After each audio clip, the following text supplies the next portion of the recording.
Pretty big day today in the shop. Going to try to finish up a couple of frames that I was working on. I know you guys saw that I was working on one frame, but it was that second frame that I matted. What I want to do is I want to just quickly review what I did and what I'm about to do. While you guys were sleeping, I was working on sanding the second frame. I polyurethane the first one. I'm just going to hit as a quick refresher how to polyurethane. And then what we'll do is we'll wax that first frame, see if we can't put everything together by cutting a piece of glass and making this thing look like a real picture. So we're going to give it a shot. So you're going to follow me back here to where I'm polyurethane. Let's take a walk back.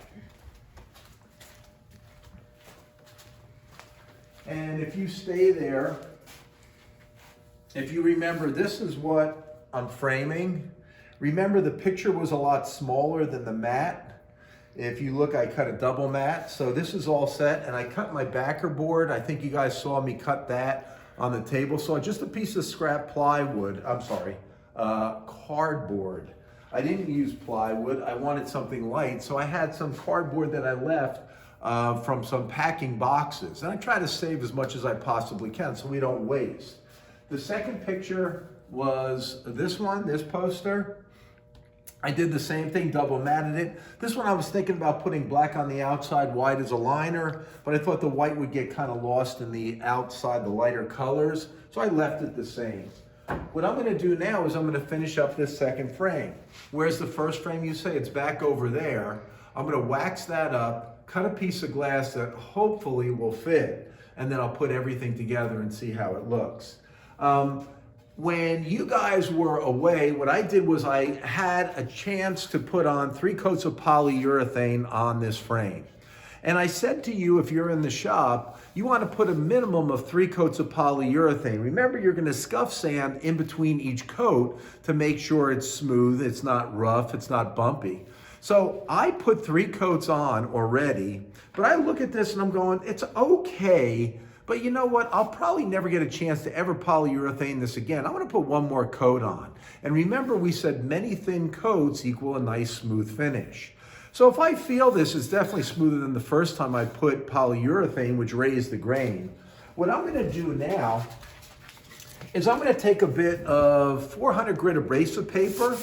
And what I'm going to do is that scuff sanding thing again. Super lightly, I'm going to go around the outside surface, that top edge, the inside edge, because I've been polyurethaning that.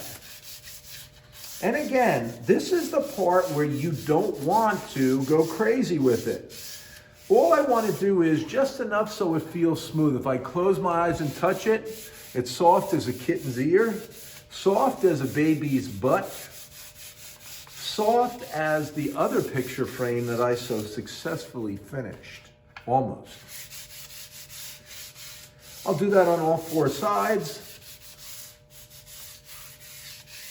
So if I total how long that took me, I'm looking at maybe about, for 4 sides, probably about 1 minute and 19 seconds for all 4 sides, which breaks down to maybe about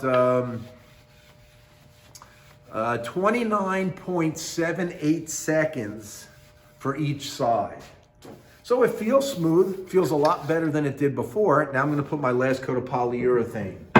I open up my polyurethane. Remember, we said we were using that water-based polyurethane because we liked the way it dried, liked the way it finished, and it was easy to clean up.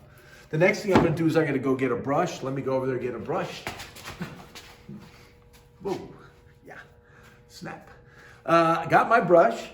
And I want to make sure that I get all my areas. I'll put on glasses so I can see, but also safety glasses so I make sure I don't get polyurethane in my eyes because those already have a gloss to them. Yuck, yuck, yuck, yuck, yuck. So polyurethane in my brush. And I'm always going to do the inside surface first. That's the surface because that's the largest area. I'm going to do the outside edge. And remember, I told you that you could cut your brush. In other words, when I put polyurethane on this brush, there was quite a bit on here. So if I keep on doing this, I kind of look like I run out of polyurethane. But if I cut the brush, You see all that polyurethane that's gathered in the brush. So I can take that instead of wasting the polyurethane by keep on adding and adding and adding. I'm going to take this polyurethane that's in the brush, cut the brush, and just work my way around it. Now I can tell what I did because it is shiny, so I'm looking at the reflection. That side looks pretty good. Remember, I did the larger or the longer side first. That's just a habit that I have, so that when I get to the end, it's going to be a little bit easier to do this. Yeah. Notice he's bending his wrist. He's not putting it on like it has cooties. I'm putting it on, and I'm bending my wrist and obviously putting a lot of love into it. The surface is an easy area because this is a nice short back edge to cut the brush, get that excess polyurethane out of it.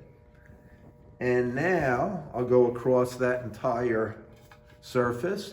The other thing that you want to do is make sure that you don't put your hand on a side that you've already polyurethaned.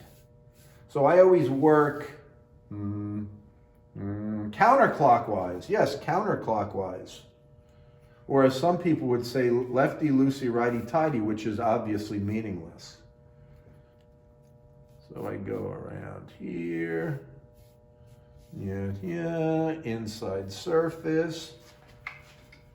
This is my last side. I'm going to cut the brush on the outside surface.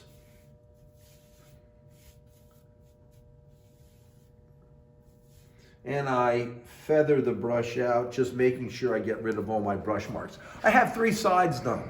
So now what I'm going to do is I'm going to move my polyurethane. I told you I always put it on boards to make sure that this table does not become part of my project. And the last side, look, Mom, no hands. I'm going to do the inside surface. And that is a surface. I'm going to do this outside edge. I'm going to cut the brush. Good work by the cameraman. Yep. What did we do before there were cell phones? Oh, we used to live a non-complicated, involved life where you spoke to everyone and you socialized. Oh yes, I remember those days. Right there, I'm all done. To clean out my brush, I told you I'm going to cut the brush on the corner. I would run to the bathroom and clean this out with water, but I don't want to have you guys wait. So this is going to be drying. I'm going to see if I can't go over to the table, work table. I'm going to finish up my other frame. Come on, let's take a walk. Hey, go Utes. Yeah. Hey, it's all about the you, right? I hear you. It's a cold day today, so the tip of my nose gets cold. So that means it starts to run. I can always tell when it's below 40. Oh, yes. Here's what I did before you guys got here. I actually worked on 3 sides. If you look, I have a real shiny finish. Let's see if you can see this in the light. A real shiny finish here, and not so much of a shiny finish here. What I've done is I've taken a little bit of steel wool, which just like 400 and 600 grit is an abrasive. So I took the steel wool, I combined that with a little bit of wax, a little bit of paste wax, put a little bit of oil back onto this project. I open up the can, of course, with a screwdriver, not a chisel, which I know you're gonna do. Don't do that. What I'm gonna do is take a little bit of steel wool, which is 000. You could use 40. I use 000. I'm going to take that, which is an abrasive, combine it with the wax, which gives me a little bit of a lubricant. And what I'm going to do is now I'm pushing really hard on this outside edge. And remember how I oriented my frame. This is the edge and the outside is the surface. Once I do that, I put a little bit of wax on this. I use this abrasive, very much like the 400 and 600 grit, which is going to give me a nice smooth surface. So I did this edge. Now what I'm going to do is I'm going to use do the inside surface. If you notice, this is shiny. When I use my steel wool, 2 things happen. It becomes not as shiny, it becomes smooth, and also that wax is gonna make it feel really, really smooth. I love when people say soft. Take a look at my steel wool. You notice that you have some white stuff in there. That white stuff in there is excess polyurethane that's coming off. So I am taking off a layer, but a very, very thin layer, which is making it feel much smoother. The last part is this outside surface. If I can, I always like a hand. Cameraman's not gonna help me, so I'm gonna put it in the vise. And I'll grit my teeth. This is the easy one because it'll go into the rabbit in the vise. And of course it loosens up because there's such a small rabbit. It's only about 1/4 of an inch. Grit my teeth. Yeah, it comes off, but what the hey. And this is now waxed. People ask me, how long should I wait before I buff it off? Because we're gonna take this wax off with a nice clean cloth. 2 minutes, 5 minutes, whenever you feel like seeing what your finished product looks like. So this is done, I just did this. I'm gonna take my clean, dry cloth, and what I'm gonna do now is I'm gonna buff the daylights out of this. If you're making a coffee table, this is always a challenge because you want that coffee table surface to come out really super smooth, which this does. If you feel this with the back of your hand, it is unbelievable how nice and smooth that cherry finishes. I love cherry because it finishes so well. The grain's nice and tight. It's not an open grain wood like oak. It feels jet smooth if you put on your finish the proper way. So here's 2 sides now completely done. Move it over to 3 sides. And one thing that really came out cool, when we talked about that knot that lifted up when I was sanding, it's that area right there. I always think when you finish these things, they look a heck of a lot better than the frustration you feel when you're putting it together or cleaning it up. And here's my last side, and I'm gonna be done with this.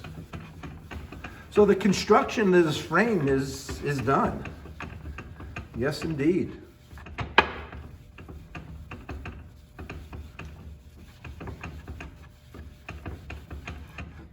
I'm all finished with this. Now I can combine this with my poster. Not so fast, rabbit. We want to really set this thing apart. We want to finish this so that it looks really, really classy.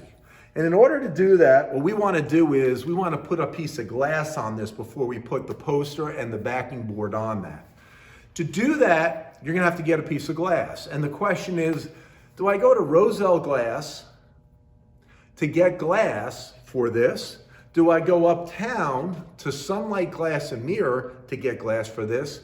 Sometimes what will happen is you might fall into a piece of, well, not fall into a piece of glass, but come by a piece of glass. And that happened to me. Years ago, there was a guy who was doing some plumbing work in the school. He saw that we did a bunch of frames here and he said, hey, can you use frames or glass or mat? So he brought in a bunch of stuff that he was working on in New York City, some old pictures, probably about, well, actually this was one of them. This was a framed piece of artwork that was this size. I always thought this would be a really cool thing because I could use this glass, I could cut it, if I only learned how to cut a piece of glass. Years ago, people would take a piece of glass and cut it themselves using a glass cutter. That's exactly what I'm going to try to do today. But I try to save as much as we can and save as much money as we can, and we try not to waste things. So I happen to have quite a few pieces of this glass. I'm going to use one over there, which I've already marked out to cut one frame, and I'll use this one to cut the other. What I'm going to do is I'm going to make one cut. Hopefully that works out. Then what I'll do is I'll make the more difficult cut when you're not watching. That way, if I screw it up, you're not going to see it. Then I'm going to put everything together. So let me make this cut. Then I'm going to give you a little bit of a break. Then I'll bring you back, and hopefully everything fits together and I finish my picture. So let's take a look at this. Of course, I'm working with glass, something that I'm unsure of. So not only am I going to put one pair of glasses on, I'm going to put two pair of glasses on when I'm making this cut. Something about this glass cutter. You can buy a glass cutter at Home Depot. They look like this. It's funny, when I talk to my students, they'll say to me, well, if it's cutting glass, it's got to be razor sharp. It's actually just a little wheel here that's kind of going around, and it's going to score this glass to make a cut. What I usually do, I think I did it over here, because I don't cut glass that often, I save some little pieces of scrap. Because I want to try to do this and see how it cuts before I actually cut the good piece. Now, I've marked that one out, but I haven't done anything to this little piece of scrap. What I'm going to do is I'm going to take this glass cutter, I'm going to lay this on the glass, I'm going to put a little bit of pressure on this, and I'm just going to bring it back. And you could hear almost like a shearing cut. You could see where it's scored. To break the piece of glass, I'm going to go on the back side, put pressure on it, and that should break out pretty easy. This is a real light piece of window glass. It's even less than 1/8 of an inch. So that was a really easy cut. I'll try my other cutter. This is a cutter I haven't used as much, so this one might be a little bit sharper. I'm going to do the same thing. Just lay this on here and listen for the score. You could hear it score. You can see that white line. I put it on the back side, I push it, and this will break. It's kind of cool when you've never cut a piece of glass, but what I would do is I would make a practice cut before you cut the good piece so you don't screw it up.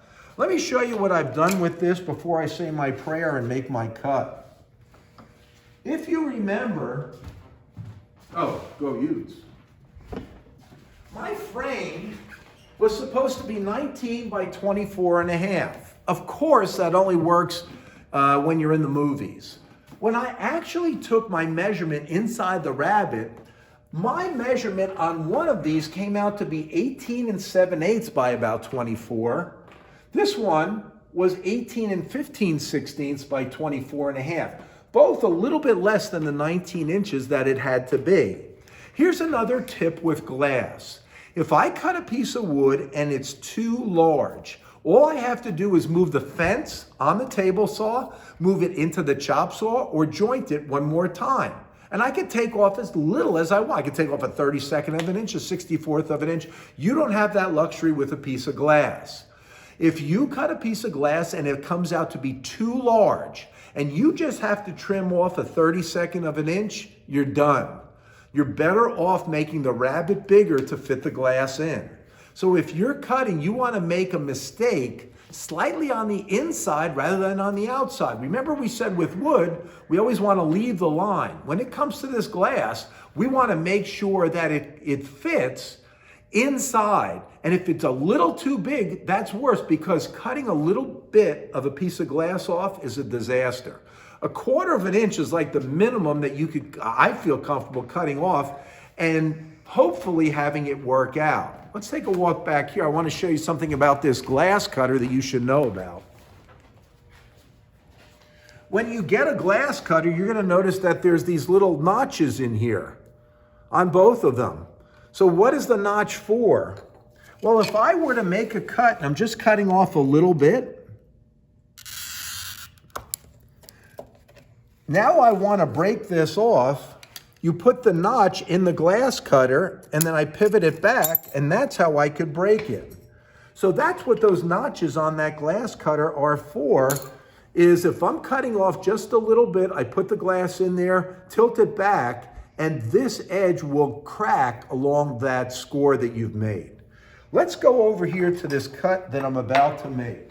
Let's take a look at what I did here. I think it's easier to cut this to the length that it has to be and then make the longer cut, which is going to be the widthwise cut, second. So with this being 24.5, what I did was I put it on a piece of plywood because I believe that the plywood is a lot flatter than the table that I have in the shop. I measured, I just want to throw this out so I don't cut myself on that piece of glass. I measured from this end over to where this square is set at to be 24.5. And the other thing that I did was I put a little mark on my plywood. So if you look at that, you'll notice that there's the mark over here that I put and the mark over here that I put. You'll also notice that the square is less by about 1/8 of an inch. Why is that? Because if I look at my glass cutter, there's a thickness to this glass cutter from here to where that wheel is. And it looks like it's about the thickness of a saw blade, about 1/8 of an inch. So what I did was I moved this in about 1/8 of an inch, so the cutter should line up with my pencil line there. And when I come down here, it should line up with my pencil line here. Now, my measurement that I took was from the end to here, from the end to here. I also took this square and I checked to see that this was a square corner. If you ever happen to work with glass that somebody else cut, you can't ever trust it. These pieces of glass were custom cut for these frames, so I know that they were square, but I just double checked it before I measured them out. So everything lines up square.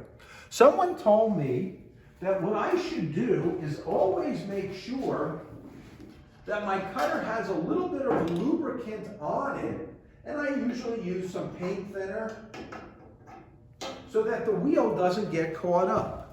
So that's what I'm gonna do. I put a little bit of paint thinner. In this case, I think I used WD-40, just to make sure that that wheel doesn't get cut up, because with time, this old cutter tends to rust.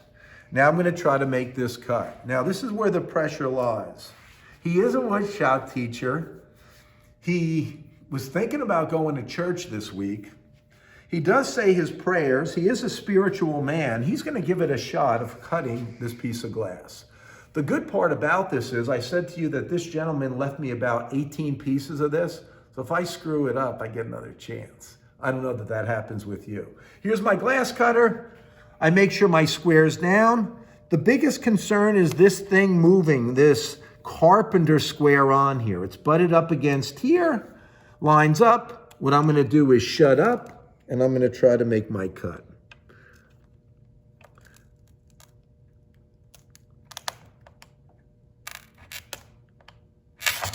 Ooh, didn't sound good. Uh-oh. Uh-oh. Ooh, boy, that doesn't sound good at all. Uh-oh, maybe switch to the other cutter. That sounded a lot better. I'm gonna take my glass, flip it over, and I'm hoping that it breaks on that score. So now I'll pull it off of the table. Sometimes people say if you're working with glass, you always want to wear a pair of gloves. If you're a novice like I am, you could do that, although I kind of feel a little confident like this might have made a good cut. And all I'm going to do is I'm going to lift this up. Uh-oh. Uh-oh. Uh-oh. That looks like, uh-oh. Look at where I screwed up over here. So now what I'm going to try to do is recut that. That's, I guess, where I began my cut. So let's see if we can't make that better, okay? You guys head out, and I'm going to try to make my long cut and get this to fit in.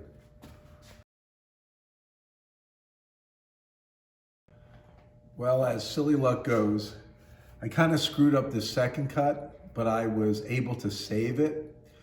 Anytime you're gonna do this, my suggestion is always practice on something before you do it. And again, part of it is just nerves, that when I'm doing this, I'm out of my element.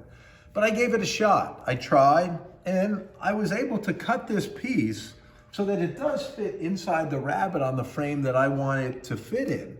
So when I look at this, I'm going, it didn't cost me anything for this piece of glass. I might have saved myself $12 or so.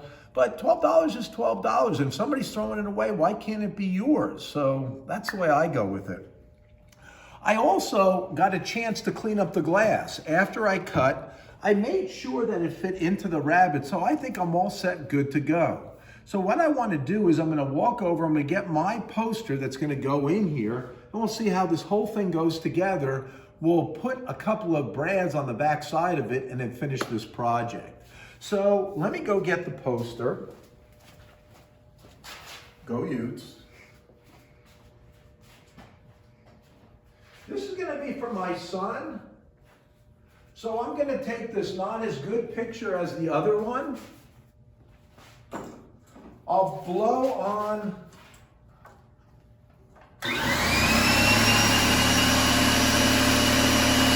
surface, bring it up a little bit. Because I know if anything goes wrong, he'll blame it on me. I take a look at it, the mat's nice and clean, everything looks good. I guess maybe I should put on my second pair of glasses. We'll leave that there. I'm gonna take my glass. Now I'm gonna handle this glass. So I'm gonna put these gloves on it because those edges are now fresh and sharp. So I'll use this to kind of lower it into my frame. And again, I'll put glasses on so I can see what the heck I'm doing. I'll take my frame. See that little bit of a knot there? I want that on the right-hand side. I know it's a stupid thing, but I'm right-handed. And I always like to see any deformities either over here or over here. I don't know why, just always is something that was important to me. So I'm gonna take this bad boy. What we'll do, let's move this guy over here. We'll move my glass over here. I'm gonna take my picture frame. That's gonna go that way. So now I'm gonna flip it over on this side. So that's the right-hand side. Now I'm gonna grab the glass. That's a little difficult to see. And I notice that there's a little streak over there. Everything else looks pretty good. Let's just clean up this streak here. Can't tell you how frustrating it is to see any kind of dust after you put a matted picture and a piece of glass together. When you notice that you could see dust especially on a black mat, it really is very, very depressing. Sometimes you don't notice it until you put it all together. But you always want to kind of look at that. That's better. But I still notice a little bit over here up top. Sometimes you don't know what side it's on either.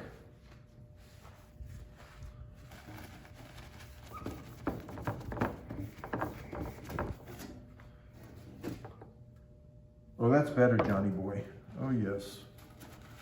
Oh, yes. It was a good thing I said my prayers last night.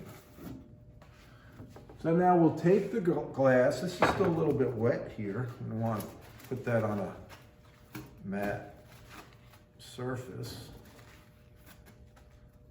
Bop, bop, bop, bop, bop, bop. Not bad, rabbit. Not bad.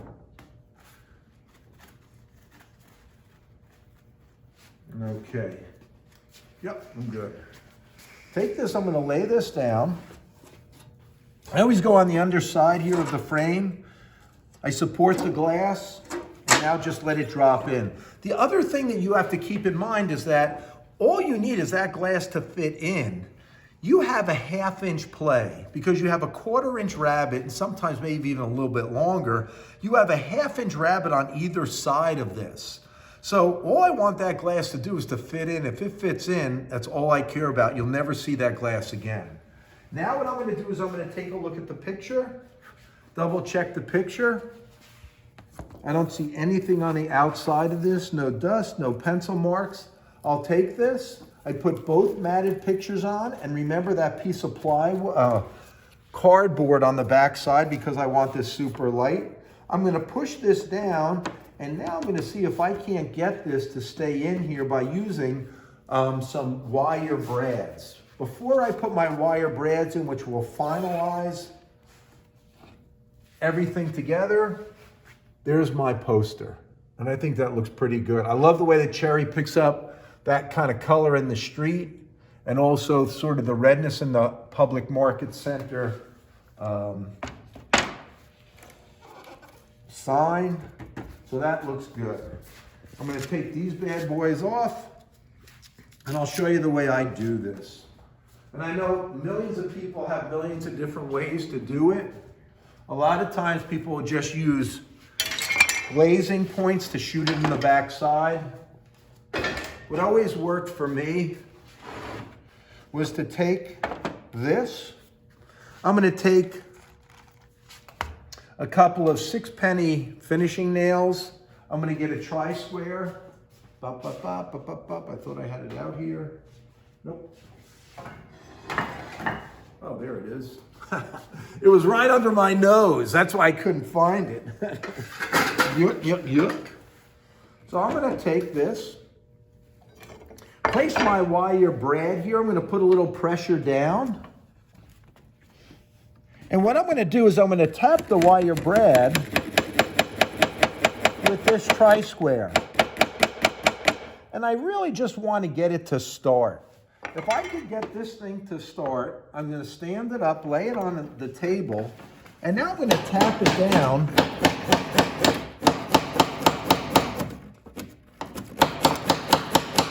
With the tri-square, so it fits in there tight and it's snug and it's not gonna move out. If that gets torn up, doesn't really matter. I'm never gonna see that again.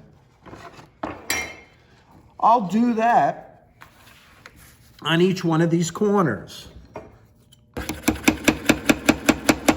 Thing that I like about using a brad is that this brad is kind of supporting like 1.5 inches in. So it gives it a little bit more support. Usually when it's going along the grain of the cardboard, it won't tear it up. I just kind of snug that down. And I'm going to do it on each corner.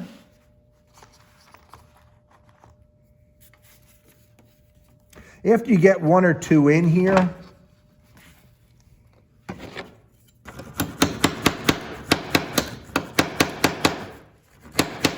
it'll kind of stay in there.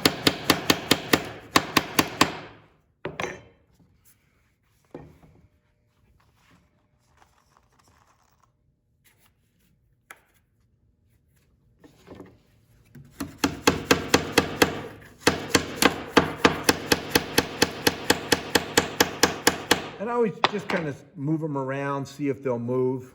So I look at this, this is all anchored in the back. Well, I'm gonna put probably 2 more in here, 2 more in here, 1 here, 1 here, but I'm not gonna bore you with that. But here is my finished product.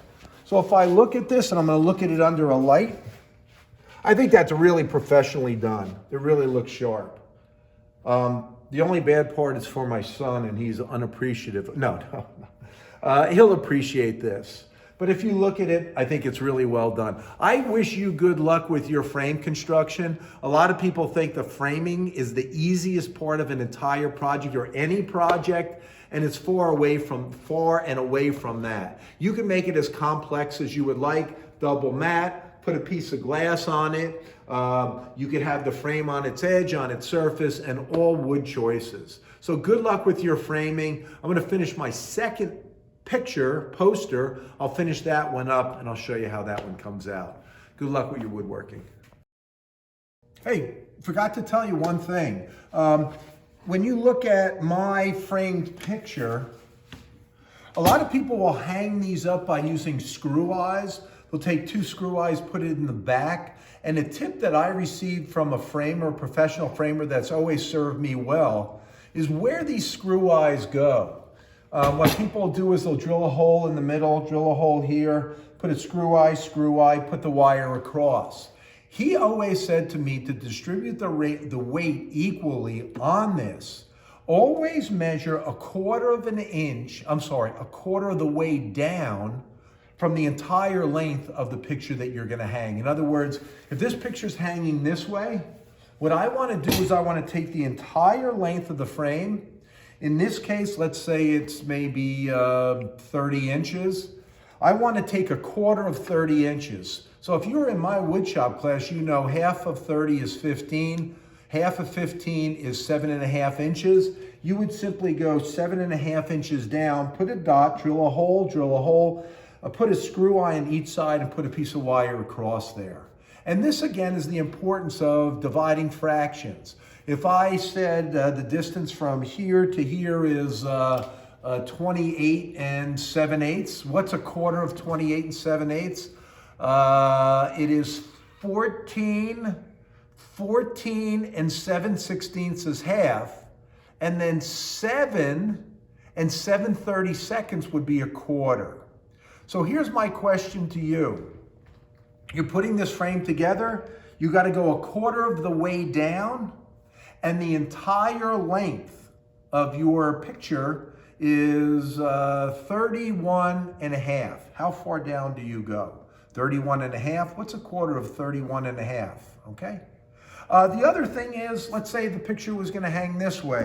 You take a measurement from here to here and a quarter of the way down from there. So that's screw eye placement, and that will wrap up your frame construction.